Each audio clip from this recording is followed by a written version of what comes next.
It's Rafael Gutierrez. Welcome to our channel today. And I am on vacation. Actually, I'm in Santa Cruz this week. Uh, I pretty much finished the summer semester, and me and my girlfriend, actually, it almost seems like I should call her fiance at this point, but we haven't actually uh, done everything. But me and her had decided to take a week off and went up the coast of the One. It's been a great trip. Something that a lot of us actually forget to do. We live in the U.S. and there's a lot of beautiful places to go. I talk about California a lot because that's where I'm at, but I've also had a chance to go to Mesa Verde, Colorado, which was amazing.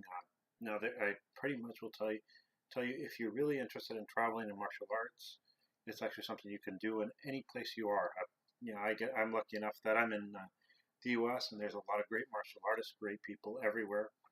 And a lot of times, if you want to do this, all you have to do is pretty much call up, tell people it's like, hey, I'm going to be in your town. Do you mind if I train with you for a little bit? And if you're a martial artist, it really is kind of nice because you almost have an instant friend. And I would tell people, if you are going to do this, don't just go to your style. Look at other styles. If you're in karate, look at different styles of karate. Look at jiu-jitsu. Look at capoeira. Look at all the martial arts that exist out there and enjoy them. I mean, don't get stuck on it. Well, I only do my thing. Look at everything, and you'll actually get a lot. You get a lot out of it.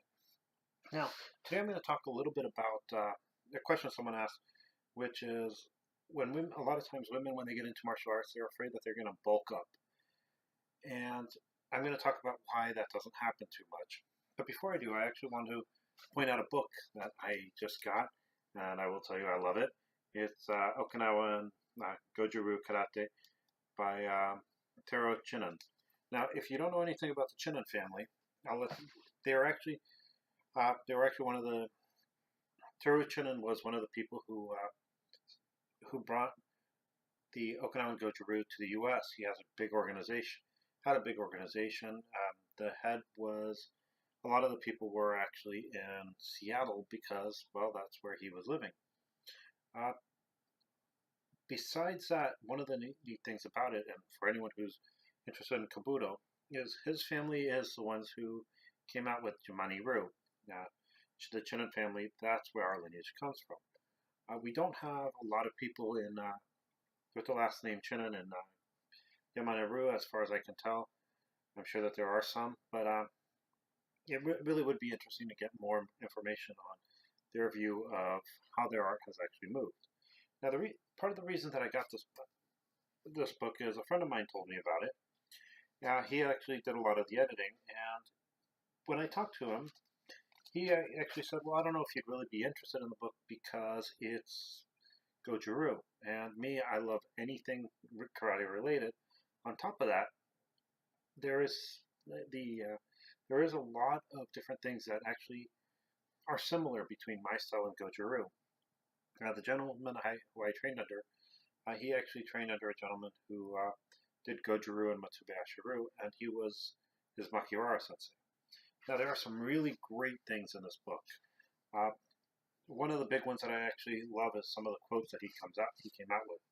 And some of them may not be original, but they are beautiful and they are really inspirational, and they actually tell you a lot more about how we should be looking at life. For instance, one of my favorite quotes in this book is, if you could only have a flower or a seed, a smart gardener would choose a seed.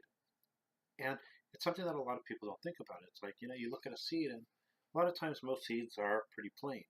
People look at the flower and, oh, it's a beautiful flower. And yet, what's more valuable, the one flower or that may or may not have a seed, or a seed where you can actually produce an entire flower, and from there have an entire garden of maybe the same flowers, but the pretty much the entire plant. A lot of people do forget about that. They look at the flower and it's like, okay, I got the flower and that's it. In martial arts, we see a lot of times people try to separate the seed from the flower. And, they talk about how some katas there are done so beautiful, but they lose their roots. Well, if you maintain the seed of your martial art, you're able to actually come across a lot of different things. So I will mention this book a lot because I've read it one time already and I really enjoyed it. It was yeah it was amazing. There's a lot of things if even if you're not Goju that you will actually enjoy. There's actually something on touching hands.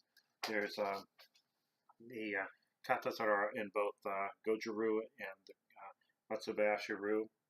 And so the pictures are also really great, and he gives you a lot of views on where and how to study karate.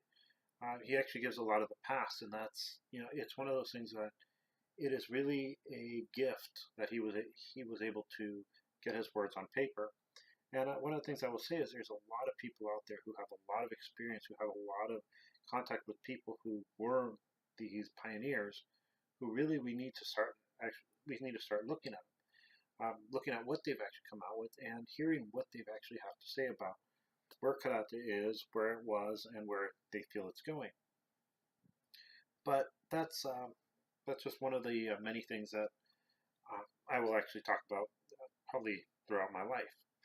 Now, one of the questions I actually have found in a lot of places, and a couple of people have asked me about this, is women who actually want to train, but they're afraid to bulk up. Now, a lot of times people see someone and be like, oh, they're kind of bulky. Look at the guy who's teaching. He's big. Look at the shoulders. Look at the neck. And a woman may say, I really don't want to get that big. Now, the funny thing is, muscles and body size is actually dependent on hormones. Two of the main hormones that people need to talk about is testosterone, which is the hormone responsible for the secondary male characteristics. That would be facial hair, that would be body hair, that will be actually an increased muscle mass, and estrogen.